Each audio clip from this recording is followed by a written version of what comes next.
Ito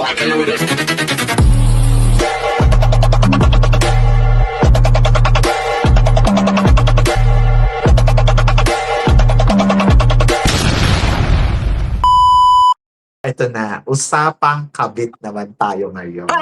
So alam natin si Gaykel, yung mga experience mo, more on meron ng commitment sa iba. Especially, ang mga nagiging karelasyon talaga ni Gaykel, Yes. puro mga straight talaga. Na may So, asawa. bakit ang hilig mo sa may asawa? So, ano ang nagpa-trigger sa'yo para pumatol sa may asawa? At bakit gustong-gusto mo talaga? Kailangan ko iba. Eto, kwento ko para maayos After kasi namin ng puppy love ko na ito, na first love ko, I don't know kung ano tawag doon.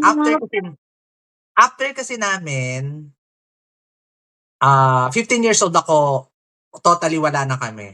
Huli na yon. After kasi namin noon, nagpa-Manila na ako. Ngayon, syempre, yung kung anong meron akong experience sa kanya, tinitreasure ko naman yon. Tapos, merong nagparamdam kasi sa akin ng pag-ibig sa Caloocan na daddy. Na hindi ko na-experience. Yes, daddy talaga. Si Q. Na hindi ko na-experience dito sa una ko. Kumbaga, yung first, yung sa kabataan ko na-experience, lahat ng first ko na sa kanya. Pero lahat ng powerful and amazing experience doon sa security guard na daddy. 15 pa lang ako at that time. 15 pa lang ako at that time at siya ay 25. So daddy na siya. May mga anak na siya, may asawa na siya. So lahat ng hindi ko na-experience dito sa probinsya, ni-level up niya ng times 100. Ganon yung level up ng experience ko at the age of 15 na sobrang hindi ko makalimutan na pag may asawa at daddy, ang karelasyon mo Mindset ay mo. iba ang feeling. Yung pumapasok sa utak ko ganon. Tapos, kaya nasasabi ko na the best ang mga daddy or mga may asawa kasi nga yun nga yung pina-experience niya sa akin. Tapos nag-try naman ako ng bagets na walang ginawa sa akin kundi humilata lang siya. So hindi ko siya, doon ko na-realize na, oh my God, I don't like bagets na. Sabi ko, I don't like bagets na kasi sa first and second ko na experience, never akong nagmaniobra. Sila ang umano sa akin, as in literal na ginagawa nila ako na asawa talaga, babae. Tapos, doon sa bagets na na-experience ko, ako yung gumawa. Parang, oh no, parang hindi siya cup of tea ko. That's why na-involve ako sa mga may asawa.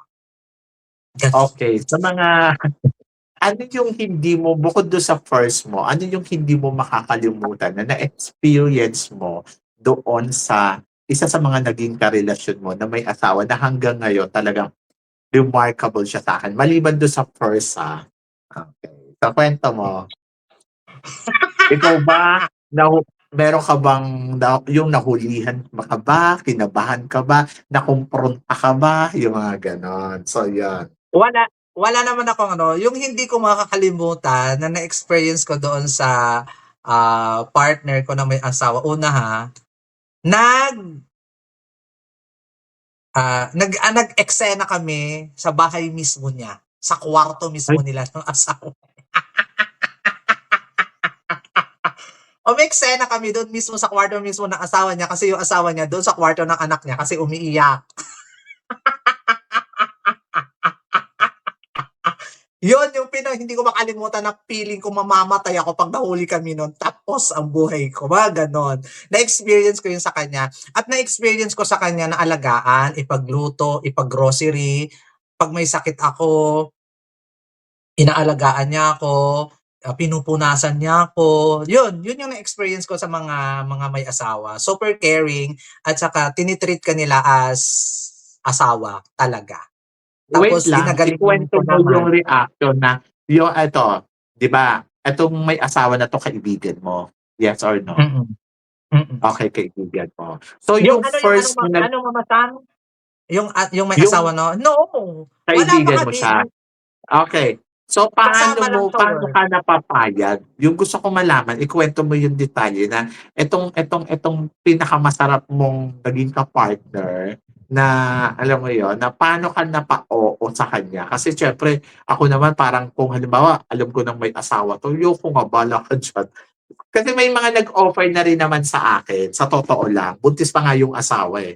Tapos yung sinabi niya sa akin na parang sabi niya sa'kin, "Alam mo nagugustuhan kita." Sabi ko, "Bakit?" Sabi niya, "Wala lang, masarap kang kausap, masarap kang kasama." Ta's hanggang sa parang nag-attempt na siya na, alam mo yun, na parang gusto niya magkaroon kami ng intimate.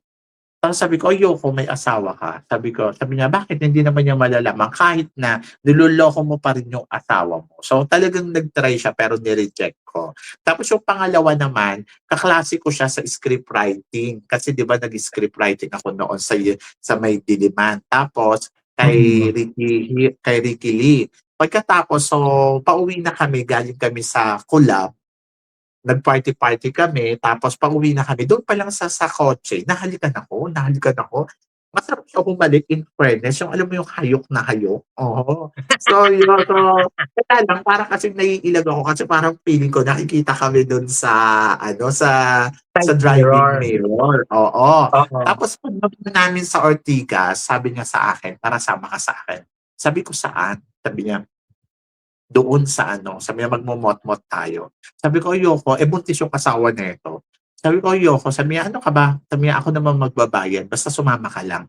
Sabi ko, "Puwede ba, wag mo nga akong gawing experiment ng script mo." Kasi nga 'di ba parang nag-storyline, gumagawa ka ng eh, malay ko ba kung ano, yung kumbaga parang ina-apply niya yung puwede niyang isulat, yung alam mo yon. Mm. Oo. So, sabi ko, "Ayoko." Talagang ang lakas talaga ng kontrol ko kahit yung pero deep inside sa sarili ko, gustong-gusto ko na kasi yung ginagawa niya sa'kin, yung hinahalikan ako dito, yung alam mo yung niroromansa ka na parang maloloka ka na parang, "Ano ba?" Doon pa lang sa kotse parang feeling mo talaga yung alam mo yung kaba, yung tug, tug, tug, tug, tug, tapos yung init ng katawan ko, tapos yung init nung labi niya, tapos yung alam mo yun na parang eh, may itsura pa 'to, yung parang Mm. naloloka talaga ako sa kanya tapos sabi ko, "Ano ba?" Sabi niya, "Gusto kasi kita." Sabi ko, "Paano mo ako nagustuhan? Saang part? Kailan? Paano? Kailan 'to?" Sabi niya, "Hindi mo ba nakikita na kini-care kita?" Sabi ko, pero bumalik nga sa isip ko 'pag recess namin, break time namin, bibili siya, tatanungin niya ako, "Anong gusto mong kainin?" Yung mga gano'n. Tapos minsan bayad na, yung mga gano'n. Pero ako wala talaga akong mali siya kasi nga may asawa. Tsaka lahat nung nagiging ka-partner ko rin naman kasi parang mga ano din naman, hindi naman talaga straight. Eh, ito siyempre may asawa siya, tapos buntis, parang ano ba? So, ayoko. Sabi ko talaga sa kanya, "Ayokong maging kabit." Sabi niya, "Hindi naman kita gagawing kabit." "Ay, ayoko maging parausan mo." Gano'n. Basta ayoko. Umuwi ka sa asawa mo, buntis yung asawa mo, naghihintay sa'yo. Pero alam mo sa kabilang banda, naging regret ko siya hanggang Ay! ngayon. Nakakaloka. Oo, yung regret na parang parang andodoon ako What sa if? part What na if? parang oo, yung parang hindi oo, yung what if kung pumatol ako sa kanya, what if kung inexperience ko yung experience na yun, yung parang gano'n. Andodoon talaga meron akong panghihinayang na sabi ko sana ginawa ko na lang din kasi siya na yung nag-offer, siya na yung ano, nagmaganda pa ako. Minsan naiinis ako sa sarili ko kasi sa sobrang kaartehan ko dahil nga 'di ba ugali ko nga na parang ayokong tina-touch ako, ayokong niyayakap ako, ayoko ng parang nadala ko yun hanggang sa paglaki ko na parang, "Ano ba, ang bastos ha." Yung mga tipong gano'n. Yung ayoko na binabastos ako, ayoko yung nagpe-first move ka sa harapan ng mga tao, yung agresibo ka masyado. Parang feeling ko 'pag agresibo ka masyado nate-turn off ako na parang parang nawawalan ako ng gana sa'yo. Gusto ko kasi ako yung magbibigay ng move. Tapos yung parang nacha-challenge ako na gusto ko makukuha kita, yung gano'n. Kasi 'pag gano'n yung na-feel ko, parang ang feeling ko ang ganda-ganda ko. Pero yung ikaw yung nagbigay ng first move sa akin tapos naging agresibo ka, parang parang ang bilis kitang i-reject. Nakakawalang gana. Yung mindset ko kasi parang nakokontrol, "Oh, may asawa 'yan, oh, gano'n, gano'n." So, parang sorry, gano'n. Yung parang gusto ko pero ayokong mag-jump, oo. Kasi alam ko na Oo. yung kahihinatnan. Parang, "Naku, may asawa ka, masasaktan lang ako dito." Pero may regret talaga ako sa kanya, sa totoo lang. Sobrang grabe yung regret ko no, na parang what if kung pinatulan ko 'to, ano kaya yung mga experience ko? May experience ko kaya yung mga kinukuwento ni Hazel, iyon, gano'n. Sa akin naman, Sam, kaya bata ako nun, eh. Siguro nung nagkaroon kami ng relationship, 17 or 16. So, everything na nangyayari sa buhay ko is a challenge. At the same time, wala pa ako sa poder ng mga magulang ko. Ako lang mag-isa sa Caloocan. Stay in. 16 years old na nag-stay in na ang kasama lang sa building ay guard. Yun talaga. So, lahat ng pinapakita niya sa aking sweetness, care, love, ina-accept ko. Ako pakialam sa may asawa. Ako, hindi ko iniisip yon na may asawa siya, may anak siya. Sinabi nga niyang mag-anak, magawin kitang ninong sa bunso kong anak. Push ako eh. Kasi nga, wala nga akong pakialam. Hindi ko alam kung may nasasaktan ba ako.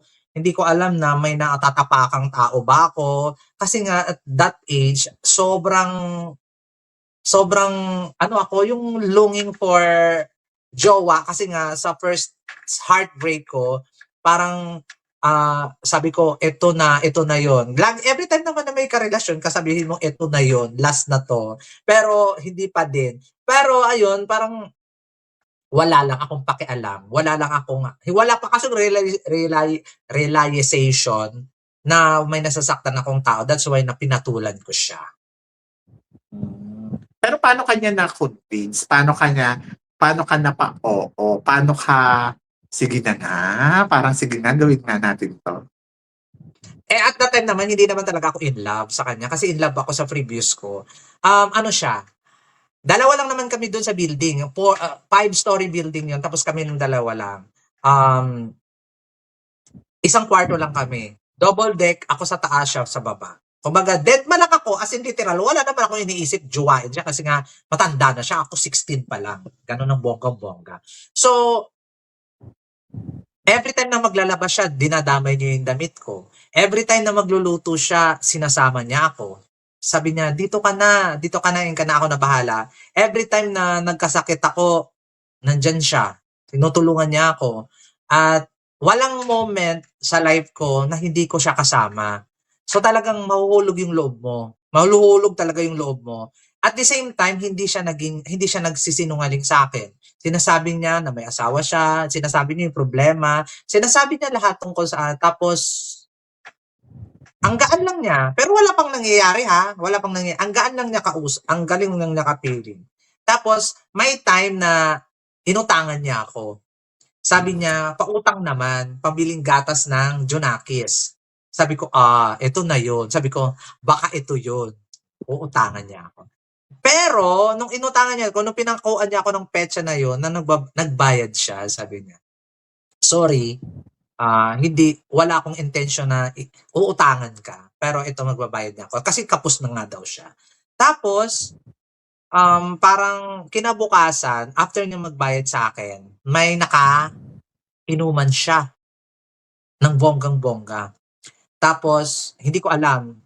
Parang nag-alala ako, saan ka nang galing? Baka magalit sa akin yung boss natin kasi lumabas ka. Tapos ako lang dito mag-isa, chuchu-chuchu, ganyan. Sabi niya sa akin, ang problema ikaw.